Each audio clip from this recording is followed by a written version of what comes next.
Hello, welcome back to the Bourbon Note. I'm Greg. I'm Ben. And today, we're drinking bourbon.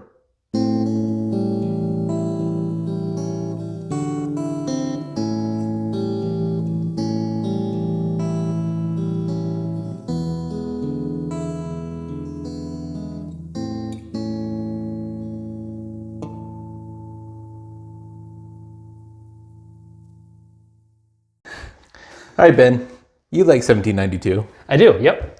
I like 1792. 1792 is a bourbon from Barton Distillery. Mm-hmm. We've reviewed a few. We're big fans. They have something new, or maybe it's new to us. So I was on vacation. I saw this. This is something called Thomas S. Moore. Never met him. However, this is a high rye bourbon that they say is well-aged. But then well-aged. Well-aged. I like that. Yeah. That's all you need to know. It's well-aged. Classical music and just cigars. It's perfect afternoon. Well-aged. Yeah. But then they take it and they put it in wine casks. Yeah. And typically when you do that, and it's fairly common, they put it in a red wine, kind of like a port or a Cabernet cask. This is a Chardonnay. Yeah, I've never had a bourbon aged in a Chardonnay or finished in a Chardonnay cask before, so this would be interesting. Yep, this is a never had it. To be honest, I've never seen it. I was on vacation recently and saw it on the shelf, grabbed it. So let's pop that top and see what we got. Yeah. Yeah, this is, I don't think I've ever seen this in Minnesota. The bottle looks familiar. I believe I've seen it on the internet. Yeah. So you don't know how new this is or if it's... Right, I've just seen it recently on a bunch of Instagram pages. Okay. So I think it's fairly new. There's 3 different varieties. Nice. That was solid. That was good. Comes in at about $71, at least where I saw it. And it's 97 proof, 97 point something. 97.9. 97.9. All right. Ooh. That's rich on the nose. Let's get this back in here in case we have an accident. Oh, wow. Yeah, that's really rich. Several. I mean, there's spice. There's some things I wouldn't expect. Like, I'm getting like lighter notes, like apple or something. I can't really pinpoint. Yeah, it's kind of hard. Like it's super rich and bold. It has a lot. Yeah, there's a lot going on, but there's nothing distinct. Nothing that really sticks out, which is good. I like that. It's balanced. Yep. I don't know if right off the bat I would have guessed that this was a wine barrel finish. Right. Yeah. I haven't got anything specifically to kind of indicate that yet. I do feel like, and maybe this is just because I know it's it's from Barton 1792, but I feel like it definitely has that nose to it. All right, I can't wait any longer. I'm going. Cheers.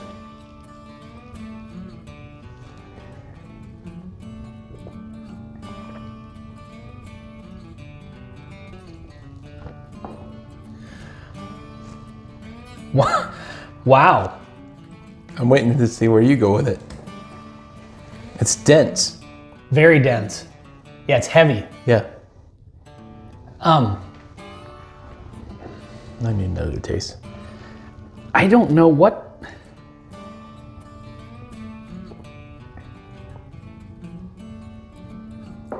I felt the nose was really light and very, almost like, I really got apples on the nose. The taste, the flavor is very double oak, kind of dense, kind of. There's something. Now I'm getting a lot of black pepper. There's a strange kind of note to it, and maybe this again might be just because I know it's the Chardonnay finish. Who knows what the Chardonnay is doing to it? Yeah. Yeah, but I could see it now that I know that it's there. You know what I mean? I can I can try to picture the last time I had Chardonnay. I know what it tastes like. Mm-hmm. There is a slight note of that, but there's something a little bit odd about it. And I'm not necessarily saying it's bad, but boy, it's really different. It's really like rich and like it's really sweet, but not, I don't know how to describe it. It's not sugary kind of sweet. Nice dark color on it too. Yeah. That's that well-aged. Well aged. Yeah, it does have a rich sweetness to it. Now going back to the nose really, I love the nose. And I'm not saying I don't like the palate. Yeah. But it wasn't exactly what I was expecting. You know, sometimes you get whatever you get on the nose is exactly what you get on the palate. I think there's a difference between the two, big time. Yeah, but this is definitely not one of those that you can tell what you're going to get just from After a couple of the smell. sips, I'm getting more of the kind of vanilla note, kind of some wood spice. I don't feel it's overly charred. Like I'm guessing the barrels were moderate char. Are you picking up on just kind of an odd note that's There's there? something- something weird. That is, I would guess it's the wine barrel that's giving it a flavor. It has to be. I mean, that's what's different about it. Yeah, right. It is- Extended cask finish. I don't know if they mean. And supposedly it stayed in a lot of times when they finish a bourbon in a wine barrel, it's a fairly short amount of time. They said that it's longer in these, but again, they don't give numbers, so it's hard to know for sure. The other note that now that I've had several sips, this is a high rye mash bill. I'm getting a little bit of like rye whiskey flavoring. Okay. I wonder if this is a very high rye. Could be. So I'm going to say this, and there's no way to say this without it sounding like a terrible insult.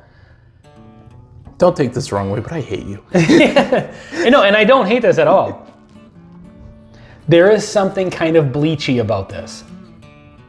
Like astringent? Well, just like the way bleach smells. I've never drank bleach before, Oh, you should try it. but take another. try it. Don't do. Cut away to a lawyer. Take another sip of it. There is like some sort of the weird note that I couldn't quite place. Like that's what I'm kind of coming up with. The taste of that note reminds me of the smell of bleach. Smell it. There is a bit of a alcohol astringent kind of cleaning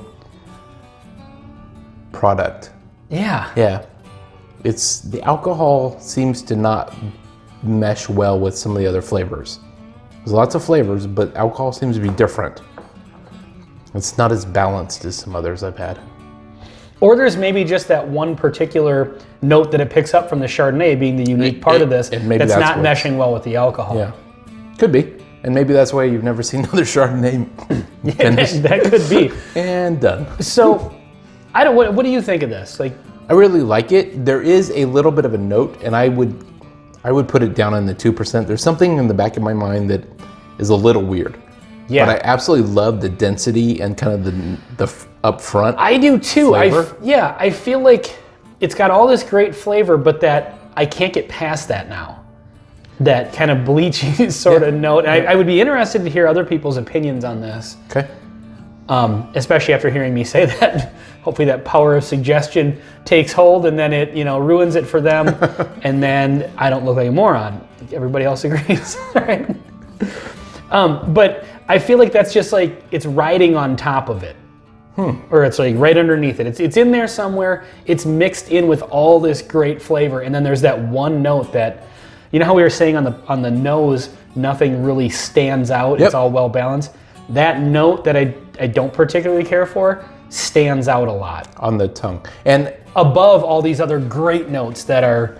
so here's how I would describe it. I don't see it as bleachy. I see it as apple, but it's a very ripe apple, almost too ripe. And there's a little bit of a mushy apple kind of note. And I would like to think that's coming from the Chardonnay, but I don't know.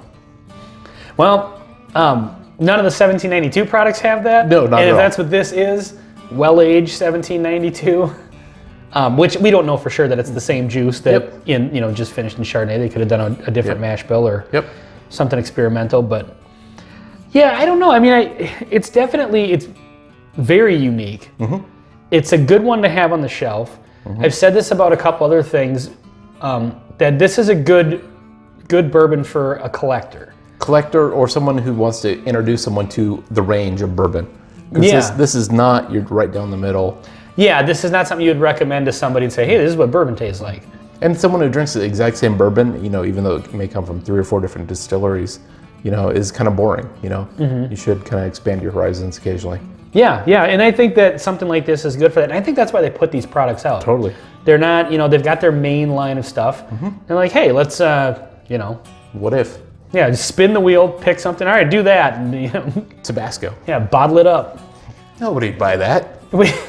That's Where is it? It's around here somewhere. Yeah, we should do a review of that next.